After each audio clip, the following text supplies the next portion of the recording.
Quero convidá-los então para a abertura da palavra de Deus, na primeira carta que João escreveu, capítulo 4, nós vamos ler do verso 7 ao 21.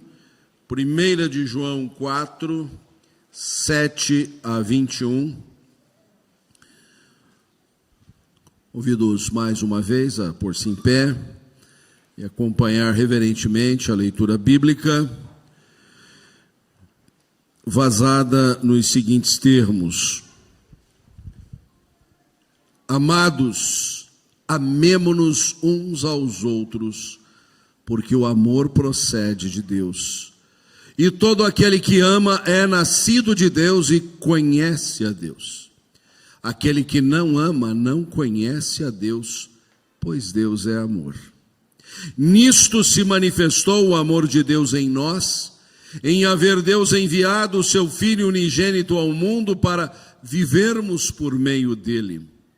Nisto consiste o amor, não em que nós tenhamos amado a Deus, mas em que ele nos amou e enviou o seu Filho como propiciação pelos nossos pecados. Amados, se Deus de tal maneira nos amou, devemos nós também amar uns aos outros. Ninguém jamais viu a Deus. Se amarmos uns aos outros, Deus permanece em nós e o seu amor é em nós aperfeiçoado. Nisto conhecemos que permanecemos nele e ele em nós, em que nos deu do seu Espírito. E nós temos visto e testemunhado que o Pai enviou o seu Filho como Salvador do mundo. Aquele que confessar que Jesus é o Filho de Deus, Deus permanece nele e ele em Deus. E nós conhecemos e cremos no amor que Deus tem por nós. Deus é amor, e aquele que permanece no amor permanece em Deus e Deus nele. Nisto é em nós aperfeiçoado o amor, para que no dia do juízo mantenhamos confiança, pois segundo ele é, também nós somos neste mundo. No amor não existe medo, antes o perfeito amor lança fora o medo. Ora, o medo produz tormento, logo aquele que teme não é aperfeiçoado no amor. Nós amamos porque ele nos amou primeiro. Se alguém disser, amo a Deus, e odiar a seu irmão, é mentiroso, pois aquele que não ama a seu irmão a quem vê, não pode amar a Deus a quem não vê. Ora, temos da parte dele este mandamento, que aquele que ama a Deus, ame também a seu irmão. Rogamos a ti, ó Deus, que sejas servido nesta hora, orientar nossas mentes e corações, para que possamos obter o entendimento espiritual que se requer, na iluminação do teu Espírito Santo, que está não apenas entre nós, mas está em nós. Fala ao nosso coração, é o que te pedimos em nome de Jesus. Amém. Podeis sentar, meus queridos irmãos. Amemo-nos uns aos outros. No mar de ódio, de guerras, de conflitos, de dissabores, de intrigas, de violência, de maldade, encontramos uma ilha de paz, de consolação, de conforto, de compreensão, de entendimento, de amor. Esta é a igreja, ou deveria ser a igreja. Quando nos postamos diante da palavra do Senhor e somos alertados ao valor e à importância do amor fraternal, somos, de maneira muito incisiva, chamados a atenção a este valor primordial, a esta essência da comunidade dos crentes, a que sejamos vistos, sim, como o povo do amor, a comunidade do amor, a Grei Santa do Senhor, que valoriza a santidade, que tem a unidade como princípio, que não olvida o seu dever missional, apostólico, porque ela é a igreja enviada para pregar o evangelho, mas ela, antes de tudo, precisa ser a comunidade do amor, a comunidade de amor. E eis que nos deparamos nesta manhã com a palavra do Senhor, nesta querida epístola de João, a primeira escrita por ele. João é um dos mais pródigos autores do Novo Testamento, ao lado de Paulo e de Lucas também, que nos deixou 2 grandes tomos importantes. João também, quando nos deixou tanto o Evangelho, como as 3 epístolas, 2 delas muito diminutas, e o livro de Apocalipse. E invariavelmente, nós nos deparamos com a pena de João, onde aparece constantemente esse tema do amor. E, em particular, nesta primeira epístola, nós podemos ver este amor de várias perspectivas, mas, de fato, quando chegamos nessa etapa, já em conclusão a esta sua missiva, ele destaca. Eu creio que aqui há pelo menos 20 vezes o aparecimento do verbo ou do substantivo amar ou amor, apenas nesta quadra que lemos e desejamos meditar. Principalmente partindo dessa declaração de que Deus é amor. O que não equivale a dizer que o amor é Deus. Deus é amor, como também é justiça, é santidade, é bondade, é misericórdia. Mas essa referência inusitada de que Deus é amor, revela a essência divina. Quando estamos falando de amor, estamos falando de alguma coisa que provém, que se origina, que procede do coração de Deus. Então estamos tratando de um tema vital para a existência, para a humanidade e principalmente para a igreja. Mas eu quero aqui ressaltar o valor, a importância, e como disse, a igreja é uma ilha de amor, ou deveria ser, porque eventualmente nós podemos estar aquém do que deveríamos ser. E eu creio mesmo que isto é uma realidade não do tempo de hoje, menos ainda desta igreja aniversariante, mas da igreja de sempre. Aliás, é por isso que nos foi dedicada esta epístola e tantos outros livros da Bíblia, para nos alertar a este respeito. Porque se o apóstolo João aqui diz assim, devemos também amar uns aos outros, é porque eventualmente isso não estava acontecendo. Aliás, todas as vezes que um tema bíblico é batido, é insistido, é porque trata-se de uma realidade que precisa ser sempre visitada, sempre revista. Precisamos sempre ser exortados, advertidos a este respeito. Ainda não tomemos isso como uma bronca divina, né? Como uma crítica do pastor convidado. Não, é uma realidade bíblica que deve sempre nos alertar a respeito do valor. E para isso, eu gostaria de fazer alguns destaques à luz desta passagem. E o primeiro deles é que para amarmos uns aos outros, precisamos passar pelo novo nascimento. Repito, para amarmos uns aos outros, precisamos passar, precisamos provar, precisamos experimentar, precisamos nascer de novo. Aliás, é outro tema predileto de João. Um evangelho totalmente distinto dos outros 3, mas que registra vários momentos em que o novo nascimento é exaltado. Um deles, muito nítido para nós, a visita surpreendente de Nicodemos, um dos principais da sinagoga, a Jesus, a escapadela, fim de tarde, início de noite, para não ser flagrado por ninguém, e logo saúda Jesus de uma maneira muito elogiosa, para então receber uma resposta muito contundente de Jesus. Nicodemos, vamos ao que interessa. Se alguém não nascer de novo, não pode ver o reino de Deus.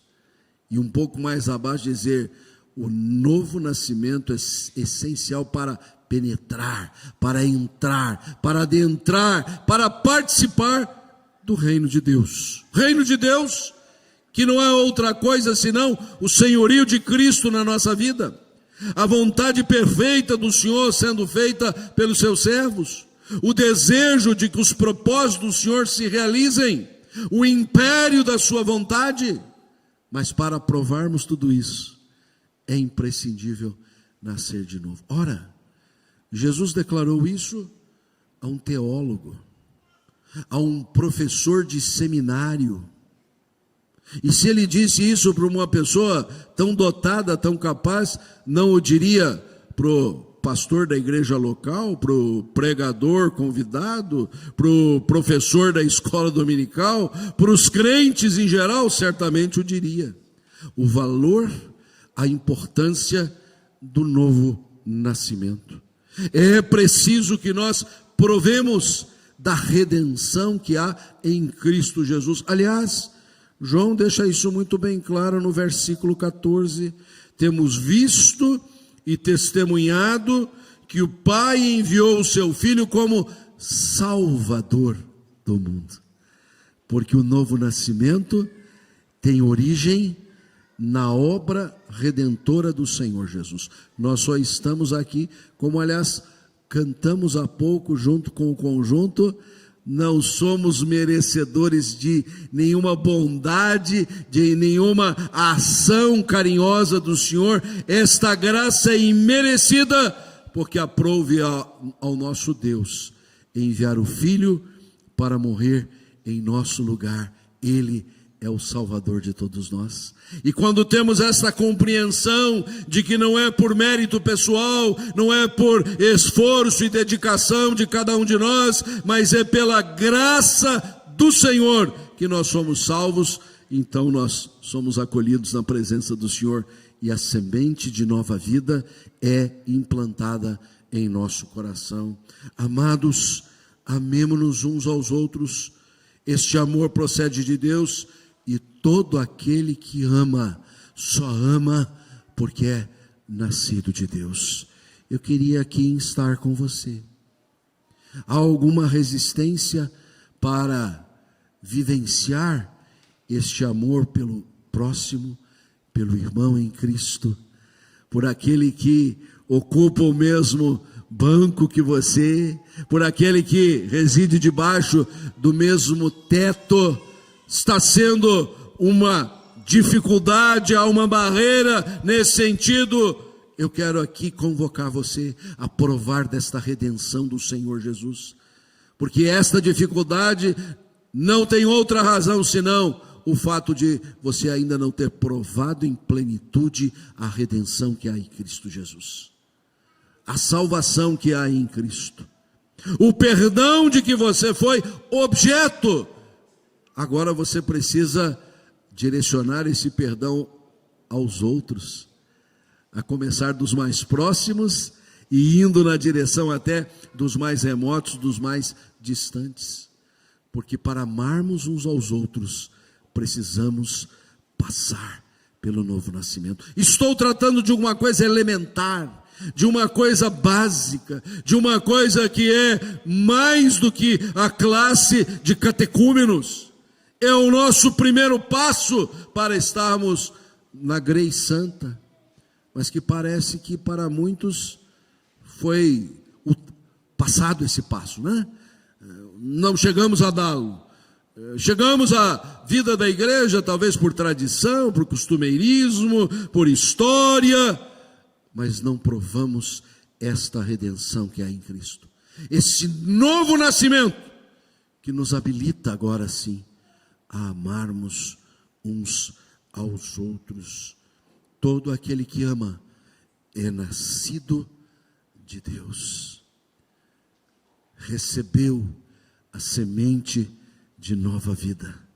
Agora é uma nova criatura em Cristo Jesus, não quer mais viver de maneira odiosa, não deseja mais a vida de contenda. Muito bem diz o apóstolo Paulo na carta a Timóteo: o servo de Deus não vive a contender.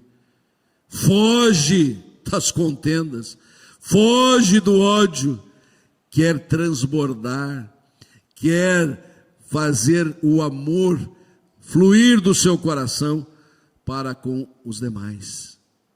É preciso passar pelo novo nascimento. Mas passado isso, e tomo aqui que em maior ou menor grau, com mais consciência ou menos, nós somos novas criaturas em Cristo Jesus. Nós temos provado da participação efetiva no reino de Deus. Não apenas vemos o reino, mas fazemos parte desse reino para que o império da vontade de Deus se faça. Há um segundo aspecto a ressaltar. Se para amarmos uns aos outros precisamos passar pelo novo nascimento, quero caminhar para dizer que, amando uns aos outros, nós atestamos nossa comunhão com Deus. Repito, amando uns aos outros, nós confirmamos, nós atestamos, nós ratificamos nossa comunhão com Deus. Observe bem, ainda no versículo 7. Depois de afirmar que todo aquele que ama é nascido de Deus, João diz assim: e conhece a Deus. E conhece a Deus. Porque no 8 ele diz: aquele que não ama, não conhece a Deus. Não sabe com quem está tratando. Não reconhece no ser divino esta essência que é seu amor. Talvez o reconhece na filosofia que está ao derredor de nós, quando atestam que é impossível não haver alguém supremo, um Deus que se caracteriza por ser forte, poderoso, por dominar todas as coisas, mas não o reconhece como amor. Mas amando uns aos outros, nós atestamos nossa comunhão com Deus, porque o sentido deste conhecer, do verbo conhecer aqui, não é apenas do saber que existe, do não poder fugir da realidade divina, mas do ter relacionamento com Ele, um conhecimento profundo que nos faz não apenas saber que Ele existe, mas desfrutar da sua comunhão. Versículos 9 a 11, João vai dizer: manifestou-se o amor de Deus em haver Deus enviado seu Filho unigênito para vivermos por meio dele, vivermos por meio de Cristo Jesus que está em nós pelo seu Espírito, vivermos pela força, pela graça, pela presença, pela comunhão com o Senhor. Nisto consiste o amor, não em que nós tenhamos amado a Deus, mas em que Ele nos amou e enviou o seu Filho como propiciação pelos nossos pecados. Não chegamos à impecabilidade. Sabemos que como crentes não podemos viver pecando, mas se pecarmos, temos advogado junto ao Pai, Jesus Cristo justo. E o ato de contrição, formalizado no culto de adoração, não é outra coisa senão uma vida de contrição, em que nos reconhecemos frágeis, sujeitos muitas vezes a realidades que não gostaríamos de vivenciar, mas temos a propiciação pelos nossos pecados. Ora, isto só se dá numa intimidade, numa comunhão, numa certeza de que o nosso Deus derrama do seu perdão, da sua purificação constantemente sobre as nossas vidas. Então, amados, se Deus de tal maneira nos amou, devemos nós também amar uns aos outros, porque amando uns aos outros, atestamos esta nossa comunhão com Deus. No versículo 19, João diz assim: nós amamos, agora nós amamos, mas porque Ele nos amou primeiro. O nosso amor é um amor responsivo, é um amor resposta, é um amor que só é possível quando primeiramente, originalmente, somos amados por Deus. Mas uma vez amados por Deus, a nossa resposta não pode ser outra, senão respondermos com amor. Amor, com amor se paga. Lá em Romanos, Paulo diz assim: a ninguém fiqueis devendo coisa alguma, a não ser o amor com que nos amemos uns aos outros. Então eu sou devedor de amor a você, eu devo amor a você, eu tenho que pagar amor a você, mas eu só posso pagar com a moeda que eu recebi, e essa moeda que eu recebi, ela veio do céu, ela veio da presença do Senhor. A comunhão é este relacionamento, é esta integração com o nosso Deus, e João deixa isso muito bem claro no que eu posso chamar aqui de permanência mútua, versículos 15 e 16, aquele que confessar que Jesus é o Filho de Deus, Deus permanece nele e ele em Deus, e nós conhecemos e cremos no amor que Deus tem por nós. Deus é amor, e aquele que permanece no amor, permanece em Deus e Deus nele. Que coisa tremenda! Nós nascemos de novo, então estamos capacitados para amar, mas agora o importante é que não apenas nascemos de novo, a vida divina está em nós, Deus permanece em nós, por isso nós podemos permanecer nele, mas agora nós precisamos revelar amor fraternal. A igreja precisa se manifestar, a igreja precisa ser vista como a comunidade do amor, porque ela nasceu de novo, porque ela está em íntima comunhão com o Deus que é amor.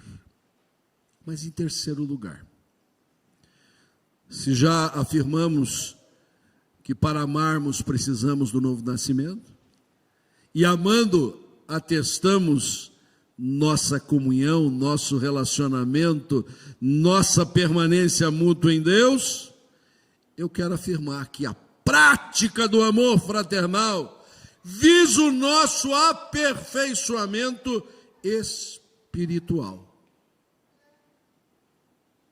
Como é que a gente pode medir o crescimento espiritual?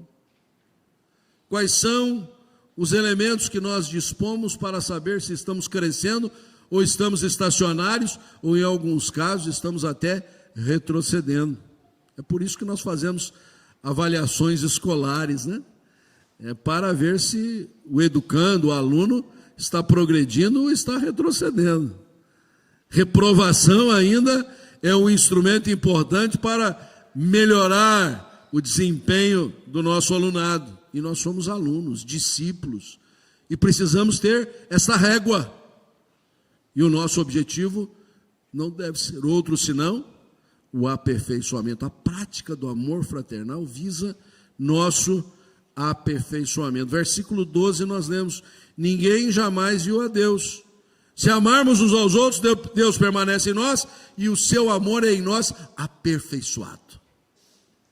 Vamos melhorando, vamos sendo aprimorados, vamos crescendo, vamos sendo aperfeiçoados. E há duas ou três coisas aqui, são duas, mas uma se desdobra em duas, que revelam este aperfeiçoamento. Primeiro é que nós não estamos sozinhos para melhorar, nós não estamos por conta de nós mesmos. Deus é tão cioso deste projeto de crescimento, nascemos de novo, agora precisamos crescer nesta vida nova. Ele nos deu o seu próprio suprimento. Versículo 13 nós lemos assim: nisto conhecemos que permanecemos nele e ele em nós, em que nos deu o seu Espírito.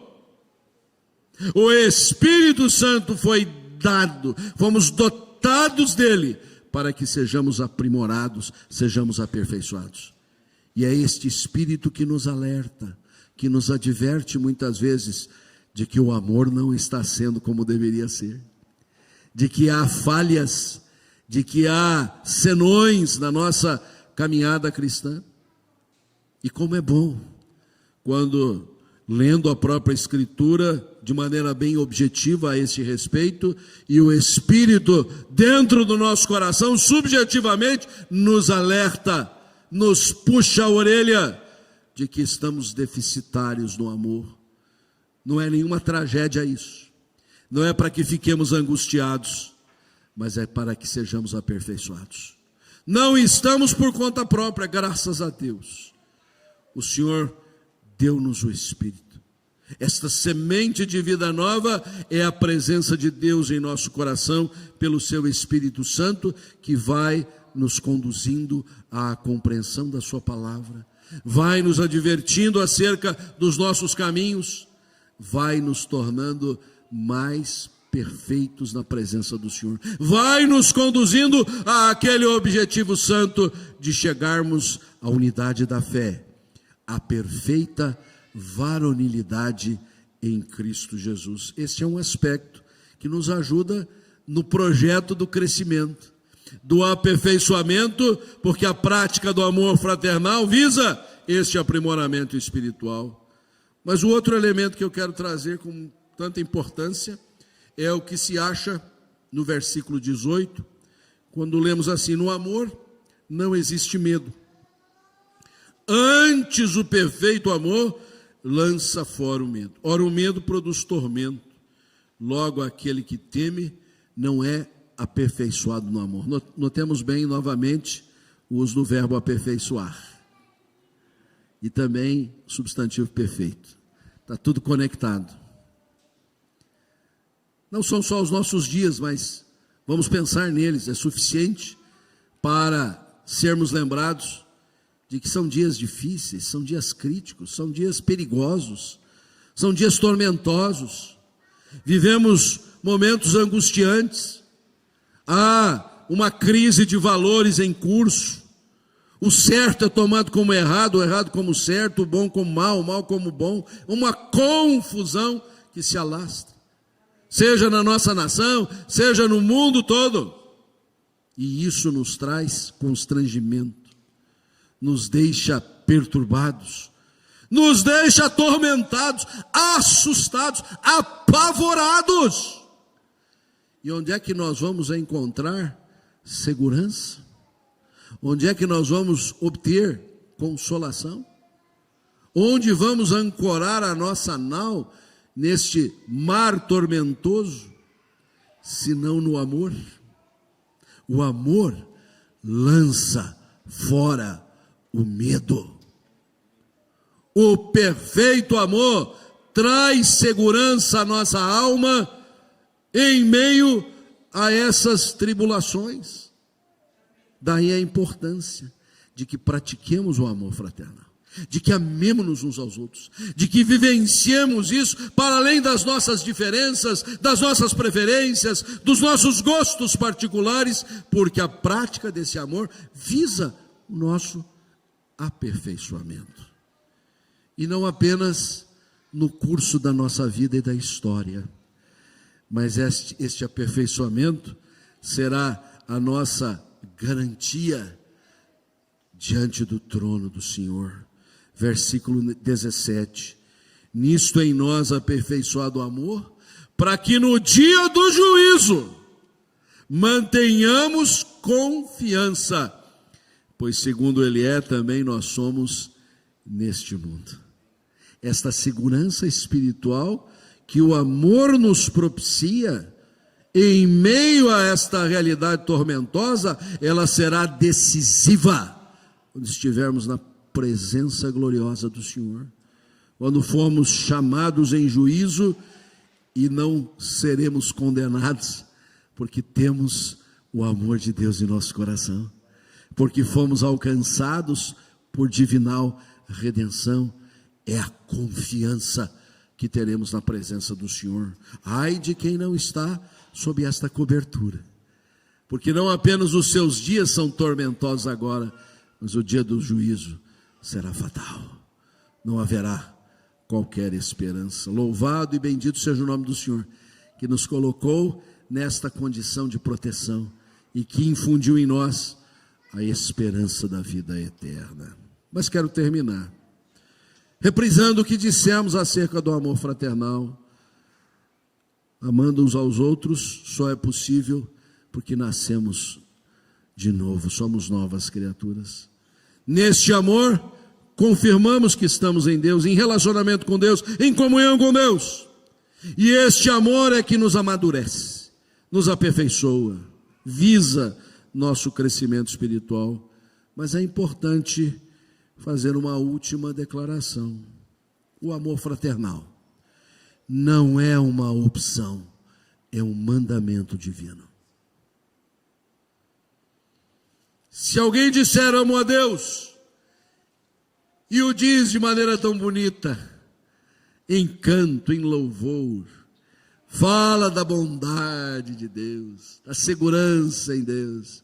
Se alguém disser amo a Deus e odiar ao seu irmão, é mentiroso, é falso, pois aquele que não ama a seu irmão, a quem vê com os olhos que a terra há de comer, não pode amar a Deus, que é invisível, espírito invisível, não é visto por estes olhos. Ora, temos da parte de Deus este mandamento, que aquele que ama a Deus, ame também a seu irmão. Não tem saída, não é opcional, não é alternativo. Se somos o povo de Deus, se somos a santa igreja do Senhor, se somos os que fomos constituídos em povo de propriedade exclusiva de Deus, não resta outro caminho senão amarmos uns aos outros. Que de fato, amemos-nos sempre uns aos outros. Que Deus nos abençoe. Amém.